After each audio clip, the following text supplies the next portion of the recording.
This isn't the sound of a woman breaking down. It's the sound of one preparing for war. Isabella Rossi was an ex-wife, a title that had cost her everything: her career, her home, her name. The man who took it all, Damien Shaw, had vanished, leaving her to drown in the ruins of their life. Now, with a final eviction notice in her hand and nothing left to lose, she packed one small bag. She was calm, deadly calm. Because hours later, she wouldn't be at a shelter. She wouldn't be at a friend's house. She would be standing at the 30-foot wrought iron gates of Sebastian Cole, the most reclusive and ruthless billionaire in America. And in her bag, she carried the one secret that could destroy them all. The silence in apartment 3B was absolute, broken only by the thin metallic zip of a Toomey suitcase. It was the last good thing she owned. Isabella Rossi folded her few remaining possessions with a precision that bordered on surgical. A gray cashmere sweater, 2 silk blouses, a simple black dress, toiletries, and finally a thick leather-bound book that looked like an old-fashioned ledger. She placed it at the bottom beneath the clothes, a hidden weight. She was calm. It was this calmness that had terrified her ex-husband Damien Shaw during their divorce proceedings. He had expected tears, screaming a public spectacle. He had, in his own words, left her with nothing. He had taken their shared business, the glittering Shaw and Rossi Fine Arts Gallery in Soho, and leveraged it into oblivion, encumbering their joint assets with so much debt that the divorce settlement was a joke. The judge, bamboozled by Damien's high-priced lawyers from a top-tier Manhattan firm, had looked at her with pity. "Miss Rossi," he'd said, "your signature is on the business loans. The debts, unfortunately, are marital." Damien, sitting across the courtroom, had given her a small, tight smile. The same smile he'd given her when he first proposed, the one that made her feel seen, and the one he'd given the 22-year-old socialite Chloe Ryder when the New York Post snapped their picture in St. Bart's. That was 6 months ago. Now Isabella was in a 400-square-foot studio on the Upper West Side with peeling paint and a view of an air shaft. The eviction notice taped to her door, stark and final, had been the last domino. The debts had finally, irrevocably consumed her. She was 42 years old, a world-renowned expert in pre-Raphaelite art, and she was, by every legal definition, a destitute failure. Most women would be hysterical. They would be calling friends, family, a hotline. Isabella, however, felt a strange, cold clarity. The panic had burned itself out weeks ago, leaving this hard, quiet resolve. She looked at the small mahogany box on her dresser. It held her wedding and engagement rings. She'd kept them, thinking one day she might sell them for rent. But no, they were part of this. She walked to her small desk. Beside the eviction notice was a stack of final demands from creditors, and beneath them a single pristine business card she had found while sorting through the financial wreckage of her marriage. It was thick, cream-colored cardstock embossed with a simple, elegant crest. Sebastian Cole. Private Investments. There was no address, just a single private phone number. Sebastian Cole, the Grey Wolf of Greenwich. A man who made billionaires look like middle management. He was a legend, a recluse, and according to her ex-husband, the devil himself. Years ago, Damien had lost a fortune in a hostile takeover bid. The man on the other side, Sebastian Cole. Damien had spent years ranting about him, blaming Cole for every setback, painting him as a monster who destroyed companies for sport. Isabella picked up her phone. She didn't call the number. A call could be ignored. A call was weak. She zipped the Toomey bag. She put on her best coat, a dark wool trench that still held its shape. She picked up the rings. She walked to a pawn shop on 9th Avenue and sold them for $1,800 in cash. It was enough. She took the subway to Grand Central Terminal, the polished leather of the suitcase handle cool in her palm. She bought a one-way ticket on the Metro North to Greenwich, Connecticut. She wasn't running away. She wasn't seeking shelter. She was an ex-wife, a ruined woman with nothing left. And that, she knew, was the most dangerous kind of woman in the world. She was calm because she wasn't going to Greenwich to ask for help. She was going to present a bill. The train from Grand Central moved from the graffiti-scarred tunnels of Harlem into the manicured autumnal suburbs of Westchester. Isabella watched the world transform. The concrete grime gave way to sprawling lawns, stone fences, and glimpses of imposing colonial houses. By the time the conductor called Greenwich, the air itself felt different, thinner, colder, saturated with the scent of old money and damp leaves. A taxi carried her from the quaint station winding through private roads shielded by towering oak and maple trees. The driver, seeing her single bag and determined expression, hadn't asked questions. He knew the addresses in this part of town. He finally pulled up to a set of 30-foot-high wrought iron gates. They were black, severe, and topped with sharpened spikes. A high gray stone wall disappeared into the forest on either side. There was no house visible. There was only the wall, the gates, and a small, discreet security box. "This is it. Greywood," the driver said, his eyes meeting hers in the rearview mirror. "You want me to wait?" "No, thank you." She paid him in cash, adding a generous tip. She needed no witnesses to her potential failure. The taxi pulled away, its engine noise swallowed by the dense woods. Isabella was left alone, a small figure with a single suitcase facing a fortress. She took a breath, the cold November air sharp in her lungs. She walked to the intercom. A moment later, a crisp, disembodied voice crackled from the speaker. "This is a private residence. You are trespassing." "My name is Isabella Rossi," she said, her voice perfectly steady. "I am here to see Mr. Sebastian Cole." "Mr. Cole is not receiving visitors. You are not on the schedule." The voice was dismissive. This was a place used to turning away hopeful salespeople and the desperate. "I am aware I'm not on the schedule," Isabella said, pitching her voice to be clear, firm, and devoid of pleading. "Please deliver a message to Mr. Cole. Tell him Isabella Rossi is here, and tell him I have the Rosetti ledger." A beat of silence. "I don't know what that means. Please leave the perimeter." "Add one more thing to that message," Isabella insisted, her heart now hammering against her ribs, but her voice remaining a perfect, calm monotone.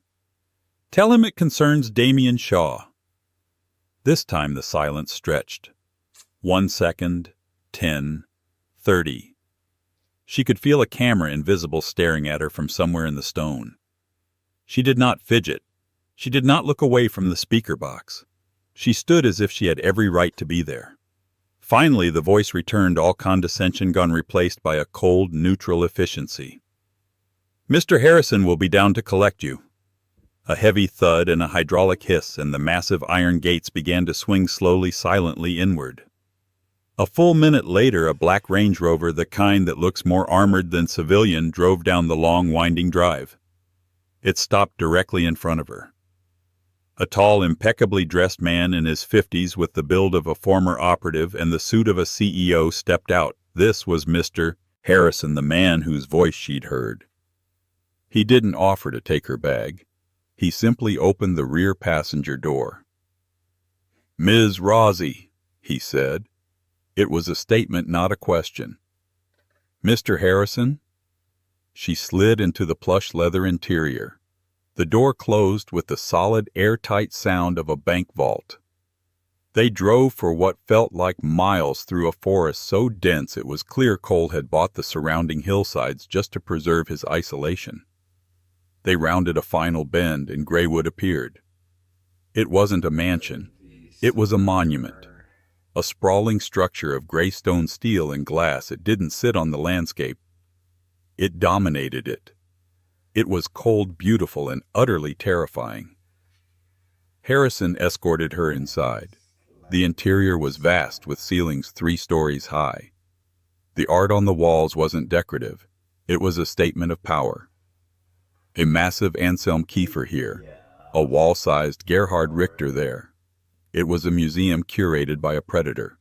She was not told to wait. She was led directly through the cavernous space to a set of tall oak doors. Harrison opened one. "Mr. Cole?" Isabella walked in. The room was a library, but unlike any she had ever seen. 2 stories of books, a roaring fireplace, and a wall of glass overlooking a sheer cliff face, and the rolling gray Connecticut hills. A man stood by the window, his back to her. He was tall, silver-haired, and wore a bespoke charcoal suit that probably cost more than her old gallery. "Damien Shaw," the man said, his voice a low rumble. He turned and Isabella finally saw him. Sebastian Cole. His eyes were the color of a winter sky, pale, clear, and cold. "I haven't heard that name in almost a decade. He's a ghost. A bankrupt, disgraced con artist who crawled under a rock." He walked toward her, stopping a few feet away. He was assessing her the way he would a stock accompany a threat. "So, Ms. Rossi," he said, his voice dangerously soft. "You have 1 minute to explain why you invoked his name at my gate, and what exactly is a Rosetti ledger. Mr. Cole." Isabella said, her calm finally meeting its equal. "Damien Shaw isn't a ghost. He's a monster of your creation. And this ledger is the receipt." Sebastian Cole did not invite her to sit. He stood in the center of the vast library, a shark in his own magnificent tank waiting for her to bleed. "A monster of my creation," he repeated, a flicker of cold amusement in his eyes. "Ms. Rossi, I knew Damien Shaw for exactly 6 weeks. He was a junior associate at a firm I was acquiring. He was arrogant, reckless, and frankly mediocre. I crushed his hostile bid for my subsidiary not because it was a threat, but because it was an annoyance. Like swatting a fly. He bankrupted himself trying to fight me. That wasn't creation. That was natural selection." Isabella held his gaze. "You think that's what happened? You think you won?" She unzipped the Toomey suitcase right there on the priceless Persian rug. She bypassed the clothes and pulled out the thick leather-bound ledger. She held it. She didn't hand it over. "You're an art collector, Mr. Cole. I know you are. The art newspaper has called your collection singularly aggressive. You buy what you want and you remove it from the world." "Get to the point," Cole said. 10 years ago," Isabella said, her voice precise, "you made a private acquisition, a painting that was meant to be the crown jewel of your pre-Raphaelite collection. A lost masterpiece. The Salutation of Beatrice by Dante Gabriel Rosetti. It was purchased through a Swiss proxy from a distressed noble family in Italy. It cost you through back channels $12 million. Cole's expression didn't change, but the air in the room crackled. The temperature seemed to drop 10 degrees. Harrison, who had been standing by the door, took one almost imperceptible step forward. "The painting was declared authentic," Cole said, his voice flat. "It was vetted by the highest experts." "No," Isabella said. "It was vetted by one expert, a young, ambitious appraiser who had just co-founded a gallery with her brilliant, charismatic new husband. An expert who was so blinded by love and ambition that she staked her entire reputation on a forged provenance. My reputation." She finally stepped forward and placed the ledger on a massive mahogany desk. "Damien didn't lose to you in that takeover bid, Mr. Cole. He let you win. It was a smokescreen. While you were busy crushing his mediocre public bid, he was running the perfect long con. He used the chaos of the merger to access your private acquisition fund, your off-books passion projects. He knew you were hunting for a Rosetti, so he found one." Cole was perfectly, terribly still. "A fake." "A masterpiece of a fake," Isabella corrected him. "He spent a year creating it. The provenance was a work of fiction so brilliant it was almost art itself. He used me, my expertise, my credentials to give it the final seal of approval. And you, the gray wolf, the man who could see every angle in the market, bought it without a second thought." She tapped the ledger. "He used that $12 million, your $12 million, to build Shaw and Rossi Fine Arts, to build the life he just stole from me. He didn't just bankrupt himself fighting you, Mr. Cole. He bankrupted me using your money. He built his entire empire on the humiliation of Sebastian Cole." Cole stared at the ledger, his jaw working. The idea that he had been made a fool of, that his greatest victory was a cover for his greatest humiliation, was a poison he couldn't swallow. "And this ledger?" he finally asked, his voice a rasp. Damien is a narcissist, Isabella said. He couldn't help himself. He had to document his genius. It's all in here. Not his name, of course. It's coded. But it details every step. The pigment sourcing, the aging process for the canvas, the bribes to the Swiss lawyer, the distressed Italian family that never existed, and most importantly, the offshore accounts where the money was washed. The same accounts he used years later to hide his assets from me during our divorce. She finally let the mask of calm slip just for a second. The raw pain and fury surfaced. He left me with hundreds of thousands of dollars in business debt tied to a gallery that was built on a lie. Your lie. I have an eviction notice in my purse. I am ruined. Cole looked from the book to her face. He saw no tears. He saw no weakness. He saw an instrument of revenge. What do you want, Ms. Rossi? He asked. I don't want your money, she said, pulling herself back. I don't want your charity. I want my name back. I want the fraudulent debts tied to my name erased. And to do that, the original sin has to be exposed. The Rosetti has to be proven a fake. And Damien? Cole asked, a new predatory light entering his eyes. What about him? Damien Shaw is a predator, Isabella said. He's not a ghost. He's just moved on. He's in Dubai now. He's with Chloe Ryder. He's using her family's money to build a new fund, a new gallery, a new life. All while I'm being thrown out of my apartment. She paused, then delivered the final fatal line. I want him erased, not his company. Him. I want him left with nothing, just like he did to me. And you, Mr. Cole, you're the only man alive who hates him enough to help me do it. A slow, cold smile spread across Sebastian Cole's face. It was not a kind smile. Ms. Rossi, he said, finally gesturing to one of the plush leather chairs. Please, sit. Harrison, bring Ms. Rossi a drink. I believe we have a great deal to discuss. For the next 2 hours, Isabella didn't just talk. She performed an autopsy. With the Rosetti ledger as her guide, she walked Sebastian Cole through every facet of Damien's psyche. She explained the codes, the shell corporations, the network of contacts.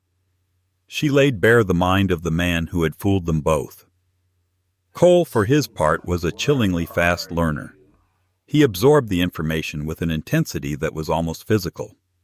He had his own team lawyers from Cravath, Swain & Moore and private investigators who operated in the shadows on a conference call within minutes. He's not just in Dubai, Cole mused, pacing in front of the fireplace. He's been using Ryder's name to get access to the Al Maktoum circles. He's trying to legitimize himself as a major player in the Middle Eastern art market. He's repeating the pattern, Isabella said. He's using her credentials, her family's money, just like he used my expertise. Once he has what he wants, he'll drain her family's accounts and disappear, leaving her to take the fall. A reptile, Cole said, not without a trace of professional admiration for the sheer audacity of the con. He sheds his skin and leaves the husk behind for the predators. I was the husk, Isabella said, her voice flat. Now Chloe Ryder is. A plan began to form, a complex structure of finance, law, and deceit. Cole's team could freeze assets, but to truly destroy Damien, they needed to catch him in the act. They needed to lure him out of the safety of Dubai, away from the protection of the Ryder family's wealth. He has one weakness, Isabella said, leaning forward. The same one that made him keep this ledger. His ego. He can't stand the idea of a prize he can't have. The bait, Cole said. We need something better than the Rosetti. There is, Isabella said, her mind already working. There's a story he and I always obsessed over. A myth in the art world. A companion piece to a famous Vermeer the Concert which was stolen from the Isabella Stewart Gardner Museum in 1990. The myth is that a private sister painting The Reading exists and is in a private European collection. Does it exist? Cole asked. No, Isabella said, but Damien always believed it did. He believed he was the only one smart enough to find it. If he got a whisper that the reading was surfacing, that Sebastian Cole was moving to acquire it, he would do anything to intercept it, to steal it from you, to prove he was smarter than you all over again. Cole's smile returned. Oh, this is good. This is very good. We'll leak it through a source at the art newspaper. We'll set the stage. A private sale. London. Neutral ground. He'll come, Isabella said. He won't be able to resist. He'll come and my people will be waiting. We'll have the London police Interpol. We'll have him arrested for the Rosetti fraud for starters. The evidence in this ledger combined with my testimony, he'll be buried. It was a perfect, cold, and brilliant plan. A plan for revenge meticulously crafted in a billionaire's library. As the final details were being sketched out, the oak door opened. Harrison stepped in his face a mask of professional urgency. "Sir," he said to Cole, his voice low, "you have an unexpected visitor at the gate. I would not normally trouble you, but she's invoking the same name Ms. Rossi did." Cole raised an eyebrow. "Who is it?" "Her name is Chloe Ryder," Harrison said. "She's alone. She's hysterical. And she says Damien Shaw has disappeared with over $20 million of her father's money." Isabella's blood ran cold. She stood up. "She's here? Now?" Cole looked from Isabella to Harrison. The plan so perfectly constructed had just been shattered, or perhaps it had just been handed a new, far more potent weapon. "Harrison!" Cole ordered, a predatory gleam in his eye. "The poor girl looks distressed. Bring her in." Chloe Ryder was not the woman Isabella remembered from the gossip pages. The creature who was half led, half dragged into the library by Mr. Harrison was a wreck. Her blonde hair was matted, her mascara running in black rivers down her pale cheeks. She wore an expensive Balenciaga sweatshirt, but it was stained with what looked like coffee or perhaps wine. She was 23 years old, and she looked like a child who had just seen her entire world burn down. When she saw Isabella, she stopped dead. Her face, already pale, turned a ghostly white. "You," Chloe whispered, her voice cracking. "Oh, God, you're her. Isabella. Ms. Ryder." Isabella said, her voice devoid of pity. It was one thing to see this woman in a photograph. It was another to see her in the flesh in the home of the man she had come to for help. "What is she doing here?" Chloe demanded, turning on Sebastian Cole. I came to warn you. Damien, he's coming for you." Cole, ever the puppet master, simply gestured to another chair. "Please, Ms. Ryder, calm yourself. It seems we have a mutual interest. Ms. Rossi is my guest. Now tell me, what has Damien done?" Chloe collapsed into the chair, her body racked with sobs. "He's gone. He's just gone." It took Harrison bringing her a glass of water which she drank and a brandy which she clutched for the story to come out in fragmented, terrified bursts. It was exactly as Isabella had predicted, only faster. "He was so charming," Chloe wept. My father hated him. He said he was a fraud. But I didn't listen. Damien had used her. He'd used her name to open doors to meet the wealthiest families in Dubai. He'd convinced her and her father, a powerful industrialist named Arthur Ryder, to invest $20 million as seed money for a new exclusive art fund. A sure thing. "The money was wired to an account in Switzerland 3 days ago," Chloe choked out. "Yesterday. He was gone. His penthouse is empty. His phones are disconnected. The bank says the account is empty. It's all gone. $20 million. "And he's coming for me, you said," Cole prodded gently. When he found out he went insane," Chloe said, her eyes wide with fear. "He made calls. He has people. They found things. They found out about you, about the old lawsuit. They found out Damien was obsessed with you. He left a note." She fumbled in her pocket, pulling out a crumpled piece of paper. "I found it in his safe. It just says, 'Tell Sebastian Cole I'm finally coming to collect the interest.'" Isabella and Cole locked eyes. This changed everything. Damien wasn't just running a new con. He was actively planning a new attack on Cole. "And my father," Chloe continued, oblivious to the silent communication. He's going to the authorities. He's going to have Damien arrested, but he thinks I was in on it. He thinks I helped him. He's cut me off. He said I'd be lucky if I don't go to jail with him." She looked at Isabella, her eyes suddenly desperate, stripped of all rivalry. "He did it to me. Exactly what he did to you. He told me about you. He said you were unstable. He said you'd tried to ruin him, that you were obsessed." Here she was, the other woman, the usurper, the 22-year-old trophy wife who had taken her life, and she was, as Isabella had been, just another husk. Isabella felt a cold, hard knot in her stomach. It wasn't pity, it was rage, a focused, clarifying rage. Damien didn't just destroy one woman at a time. He lined them up one after the other, using the old one's wreckage to seduce the new one. "He won't be arrested," Isabella said, her voice cutting through Chloe's sobs. Chloe looked up. "What?" "He's too smart for that," Isabella said, turning to Cole. "Your father's people won't find him. The money is gone, washed through 10 different accounts by now. He wants you to run here. He wants your father to go to the police. It's all noise. It's a distraction." "A distraction from what?" Cole asked. "From his real target," Isabella said. "The Vermeer, the reading. He left that note for a reason. He knows you're looking for it." A terrible dawning realization hit Cole. "My office. My acquisitions team. He must have a source.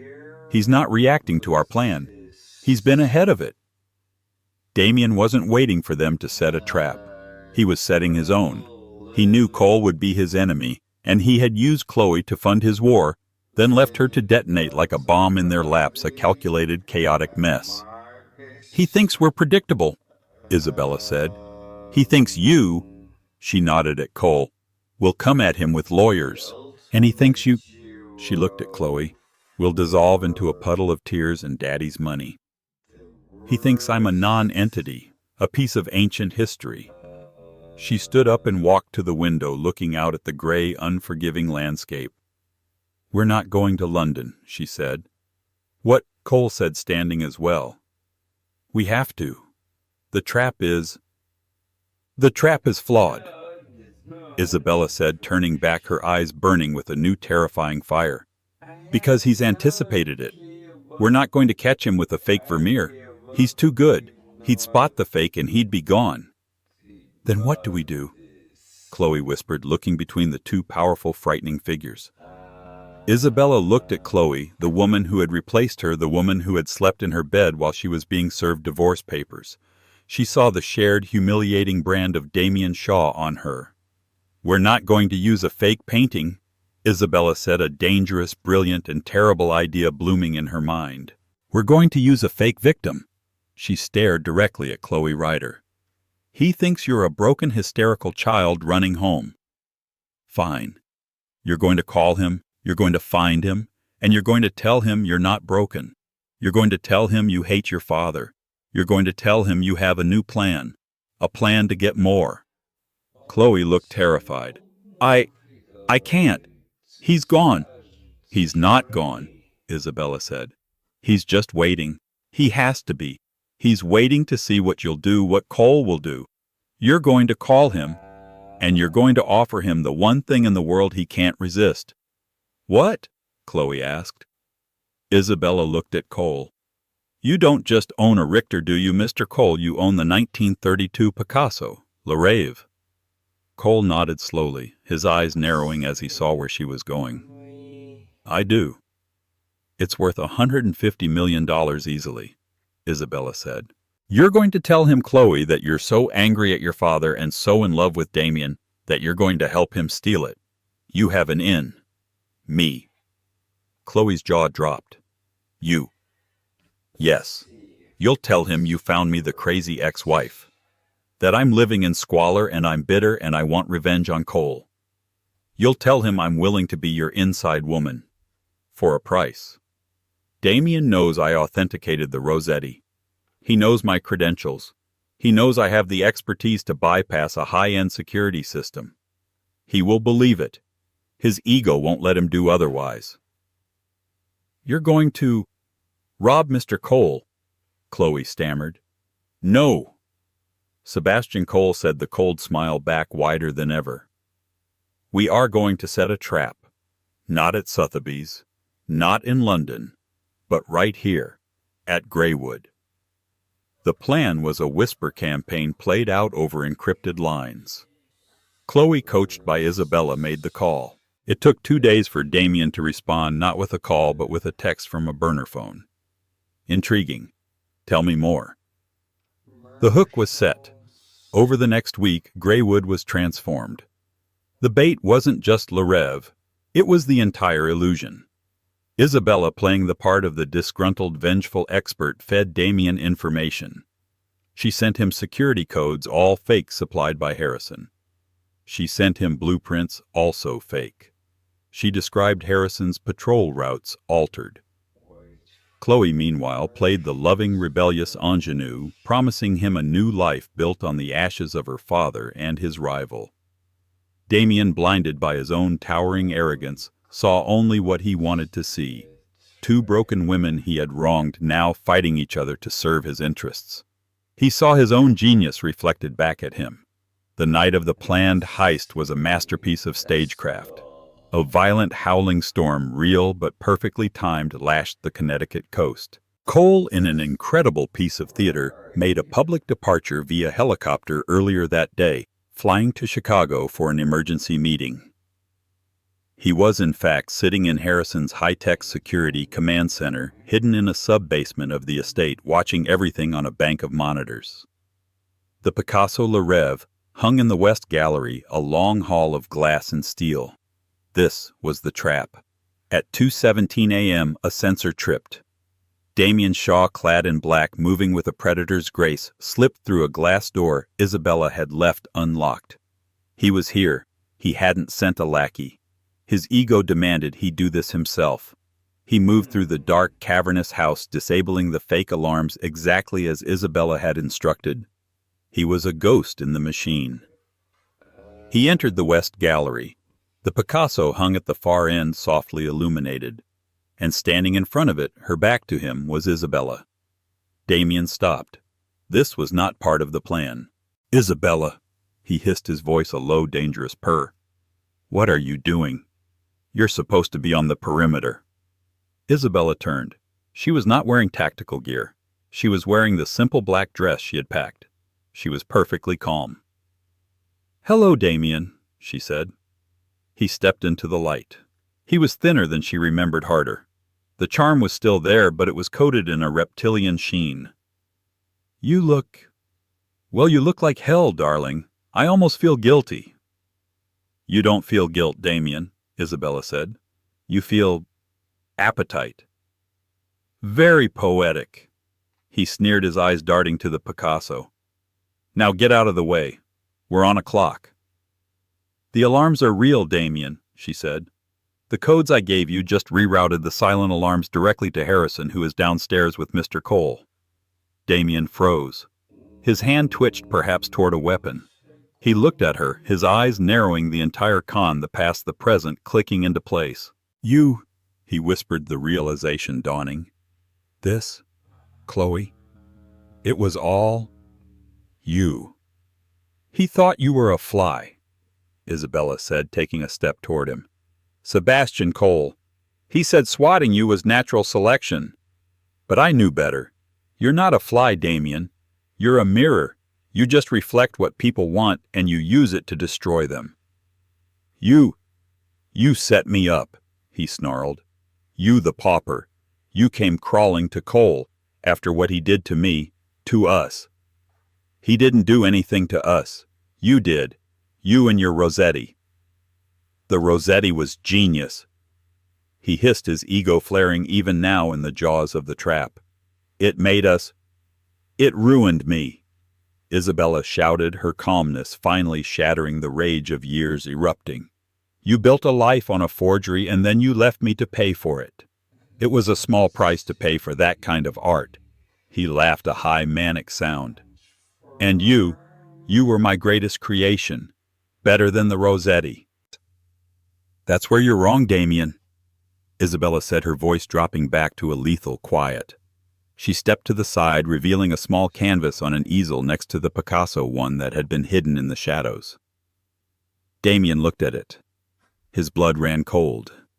It was the Salutation of Beatrice, the fake Rosetti, the painting that was supposed to be in Cole's vault in Geneva. How? He breathed. Cole. He brought it here. Yes, he wanted to see it again, Isabella said. He wanted to see the con that cost him $12 million. It's a masterpiece, Damien said, walking toward it, his guard dropping for a fatal second, mesmerized by his own crime. The brushwork, the craquelure, it's perfect. I found the perfect artist to make it.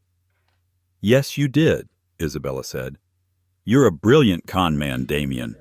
But you made one fatal mistake. You forgot. He turned to her, confused. Forgot what? You didn't find an artist, Isabella said, her voice shaking with the force of the confession. I was a starving post-grad art restorer when I met you.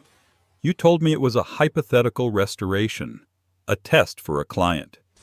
You gave me the canvas, the period-specific pigments. You gave me the instructions. She tapped the ledger, which was sitting on a pedestal near the easel. Her ledger. You thought this was your diary, your monument, she said. But it's not. It's my studio log, your instructions, my notes, my chemical formulas. Damien's face went white. The final terrible truth dawned on him. It wasn't just my name you used to authenticate it, Damien, she said, her voice breaking with the shame and fury of a decade-old secret. It was my hand. I painted it. I forged the Rosetti for you. Damien stared at her, speechless. This was the one variable he had never calculated. The one piece of leverage she had, the one secret that bound them together. All these years, he stammered. All these years I kept quiet. Because if you went down for fraud, I went down for forgery. You used that to control me. You knew I'd never talk. You destroyed my life knowing I was chained to your crime. You left me with the debts knowing I couldn't expose the real reason our gallery was built, because it was a front to launder the money we stole. You wouldn't, he said, but the confidence was gone. I have nothing left to lose, Damien, she said. I came here ready to confess everything, to burn myself to the ground just to take you with me. But Mr. Cole, he's a practical man. He prefers a solution where only one person burns. On cue, the gallery doors at both ends hissed open. Floodlights snapped on blinding Damien. Mr. Harrison stood at one end. Sebastian Cole stood at the other. With him was Chloe Ryder and a very large, very angry man Isabella assumed was her father, Arthur Ryder. Checkmate, Cole said. Damien looked around, trapped. He looked at Isabella. You bitch! No, Damien, Isabella said, picking up the ledger. I'm just the ex-wife, the one you forgot. He lunged. Not for the painting, not for the door. He lunged for her, for the ledger. He never made it.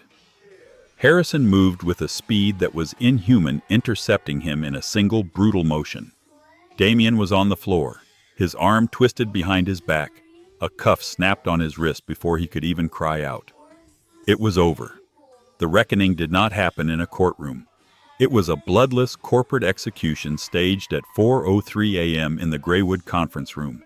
The storm outside had died, leaving an exhausted pre-dawn silence that was far more unnerving than the thunder.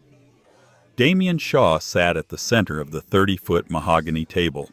He was a wreck. His black tactical gear was damp, his face was a sickly gray, and a small precise cut from Harrison's takedown was bleeding sluggishly onto his collar. The charismatic bravado was gone, replaced by the hollow, frantic eyes of a cornered animal. At the head of the table sat Sebastian Cole, looking as immaculate in his charcoal suit as if he'd just had a full night's sleep. To his right sat a bulldog of a man, Arthur Ryder, his face puce with a rage that seemed to be aging him by the minute. Flanking them were three lawyers from Cravath, Swain & Moore, men with ice water in their veins who looked like they billed by the second even at this ungodly hour.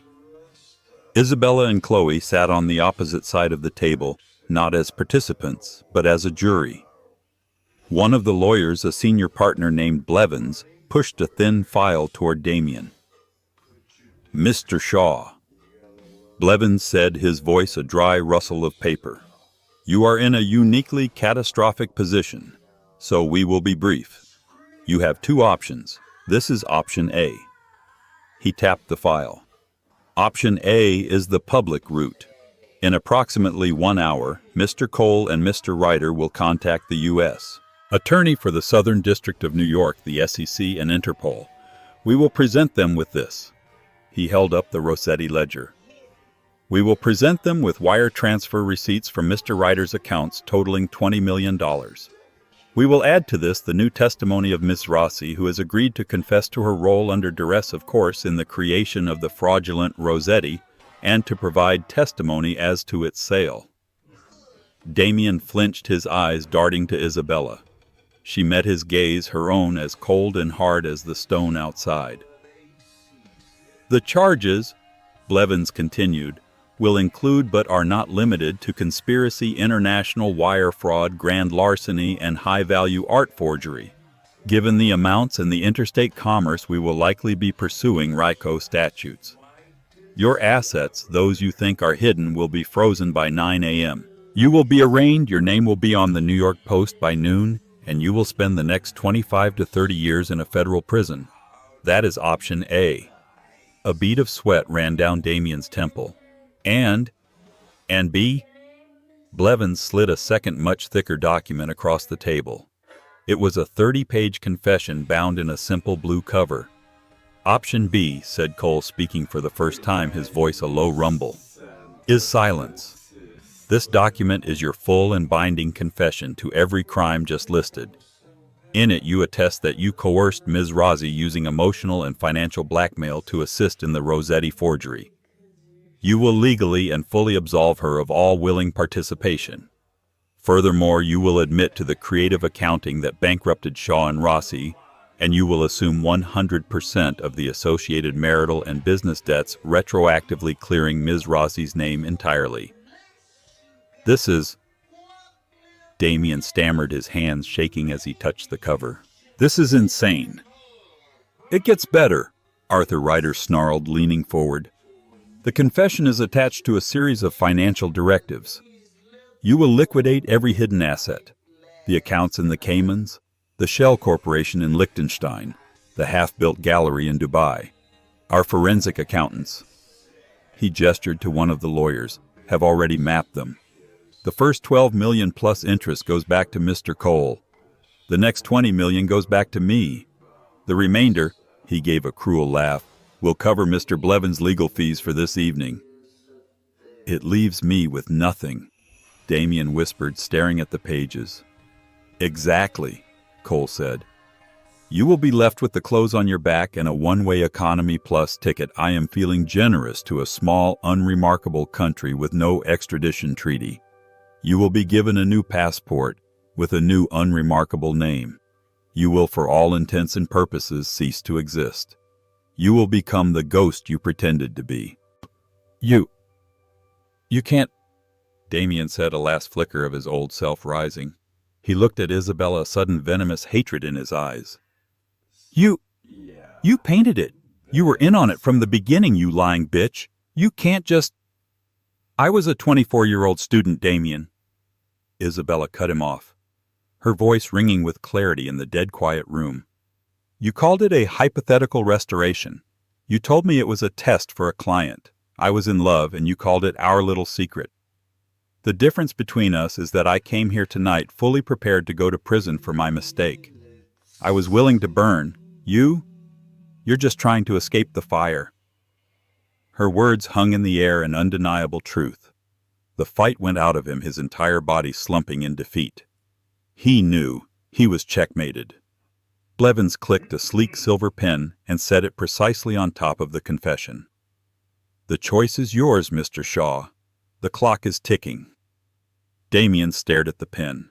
He looked at Cole's power, at Ryder's fury, at Chloe's pity, and finally at Isabella's calm, devastating resolve.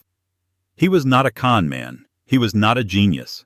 He was just a man in a room out of options. His hand, shaking with a tremor that would never truly leave him, picked up the pen. The only sound in the room for the next 5 minutes was the scratch of a soul being forfeit as he signed his name over and over, page after page. When he was done, he let the pen drop. Harrison and 2 of Arthur Ryder's private security men stepped forward. They didn't grab him. They simply flanked him. "It's over, Mr. Shaw," Harrison said. Damien stood a hollowed-out man. He didn't look at anyone as they escorted him from the room, out of the mansion, and out of a life he had stolen piece by piece. He was now a ghost. Yeah. As the conference room door closed, the lawyers packed their briefcases with chilling efficiency, nodded to Cole, and left. Arthur Ryder walked over to Chloe, his anger replaced by a deep, weary exhaustion. "Let's go home, sweetheart." Chloe nodded, but first she walked to Isabella. Her eyes were red, her face pale. I don't know what to say," she whispered, the last of her childish bravado gone. You saved me. You saved my family. After what I did. After I took... He did it, Chloe," Isabella said, her voice not unkind, but firm. "You were just the new model. He uses people. He used my expertise, and he used your connections. Don't be the next one. Go home. Make peace with your father. Learn from this." Chloe looked at her, a deep, dawning respect in her eyes. "He didn't just take money, did he? He took years from you." "He took what I let him," Isabella said. "Go." Chloe and her father left. The great doors of the library closed, leaving only Isabella and Sebastian Cole. The sun was just beginning to rise, a pale, watery gold light spilling through the massive glass wall, illuminating the dust motes dancing in the air. The fake Rosetti still sat on its easel, a toxic, silent witness to the night's drama. Cole walked to his bar and poured 2 glasses of scotch, the 25-year-old Macallan. He handed one to Isabella. "A toast, Ms. Rossi," he said, his voice softer now, "to a partnership that exceeded all expectations." They drank. The silence was heavy, but not uncomfortable. "My curator, Dr. Aris," Cole said, swirling the amber liquid. "He was the one feeding Shaw information. He was on Shaw's payroll for a year, leaking my acquisition targets. A spectacular and frankly embarrassing lapse in my judgment." He turned to face her, his winter sky eyes assessing. "The position is now open. Head curator of the Cole collection. The salary is obscene. The resources unlimited. You would have access to a world you've been locked out of for a decade." Isabella's heart gave a single painful jolt. It was everything. The job, the prestige, the money, the safety. The world that had been stolen from her, handed back on a silver platter. She would be untouchable. She could spend her life surrounded by the beauty she loved. "Why me?" she asked. "Because," Cole said, "you have the one quality I now find indispensable. You have an eye for the lie. You see the flaw in the perfect narrative. You saw it in the Rosetti, you saw it in Damien, and you saw it in my initial flawed plan to trap him. You are not just an expert, Ms. Rossi. You are a truth-teller. I need that." It was the ultimate temptation. She would no longer be the forger. She would be the arbiter. She looked at Cole, the gray wolf of Greenwich, a man who collected power as obsessively as he collected art. She realized in that moment that she would simply be the most beautiful, most valuable piece in his collection. She would be his weapon, his singular eye kept in a magnificent gilded cage. She turned her gaze to the painting on the easel. Her painting, the masterpiece of her youth, the monument to her shame, the physical proof of her perverted talent. "Thank you, Mr. Cole," she said, her voice perfectly clear in the morning light. It's an incredible offer, a life-changing one. But no. Cole's eyebrow raised a fraction of an inch. It was the first time all night he looked genuinely surprised. No, Ms. Rossi, I am offering you the art world on a platter. You will be back on the street by noon. Your debts are cleared, but you are still penniless. You're right. You cleared my name. You gave me my life back. That is all I came for, she said. She set her empty scotch glass down. That job, it's about protecting acquisitions. It's about vetting other people's work. I spent the last decade of my life tied to a lie, obsessed with a fake. I am done with forgeries. I am done with validation. I am done with other people's art. She walked to the easel. She looked, really looked at the painting. It was a masterpiece. She whispered a eulogy for her corrupted youth. My masterpiece. Then, with a sudden deliberate and cleansing grace, she grabbed the heavy gilded frame. She turned, and with a cry that came from a decade of silence, she smashed it over the sharp stone edge of the fireplace. The sound was a violent, shocking crack of wood and a rip of canvas. The face of Beatrice, which she had painted with such love and such shame, was torn in two. She was breathing heavily, her hands shaking, but not from fear, from release. Cole did not move. He was not angry. He watched her, a slow, deep look of profound understanding and, perhaps for the first time in his life, true respect on his face. He gave a single, slow nod. This was the real answer. This was the final, non-negotiable term of her victory. I'm going to paint, Isabella said, her voice shaking with the force of her new reality. Under my own name. She walked to the hall, picked up her single Toomey suitcase. It was so much lighter now. Thank you for the scotch, Mr. Cole. And with the same impossible calm she'd had when she packed her bags in that squalid apartment, Isabella Rossi walked out of the billionaire's mansion, past the now open gates, and into the raw, unforgiving, and glorious morning sun. 8 months later. A small galleria off the Piazza Santo Spirito in Florence held its first opening. The stone walls were ancient, the arched doorways low. The air smelled of old plaster turpentine and strong espresso. The show was titled Vernissage Isabella Rossi. The paintings were enormous. They were not polite. They were not pre-Raphaelite. They were bold, abstract, and structural, using thick, violent impasto and raw pigments. They were about the deconstruction of beauty, about the layers beneath the varnish. They were not pretty. They were true.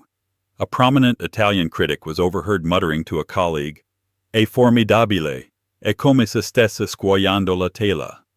It's formidable. It's as if she's flaying the canvas. A courier in a sharp Brioni suit arrived, holding a long, flat package. He delivered it to Isabella, who was in the back, wiping crimson paint from her hands. She opened it. Inside, matted in archival quality linen, was an exquisite, small, and undeniably authentic charcoal and chalk study by Dante Gabriel Rosetti. It was a preparatory drawing for Beatrice's hands. The hands of the artist. The hands that had made the fake. The hands that had destroyed it. The hands that were now finally her own. Attached was a card on that same thick, cream-colored cardstock. Ms. Rossi. A real one this time. To the better artist. I've bought the 2 largest pieces from your show. They're being hung in the West Gallery. Don't let the critics tell you what to paint. S.C. A slow smile touched Isabella's lips. He had not bought the art as a favor. He had acquired it, the ultimate mark of respect from a man like Cole. The validation finally on her own terms. She propped the small, priceless sketch on her workbench, a reminder, not a trophy. She turned back to a massive canvas, gesso white and perfectly blank. She picked up a brush, dipped it in a furious, vibrant crimson, and began. She walked away with nothing, and therefore with everything. Isabella's story proves that the most dangerous person isn't the one with the most money or the most power. It's the one with nothing left to lose, and the truth as their only weapon. What did you think of Isabella's final choice? Was it brilliant or should she have taken the job with Cole? Let me know your thoughts in the comments below. If you love stories of high-stakes drama and incredible revenge, please hit that like button. It truly helps the channel. And don't forget to share this video with someone who needs a good story. Most importantly, subscribe to our channel and ring that bell.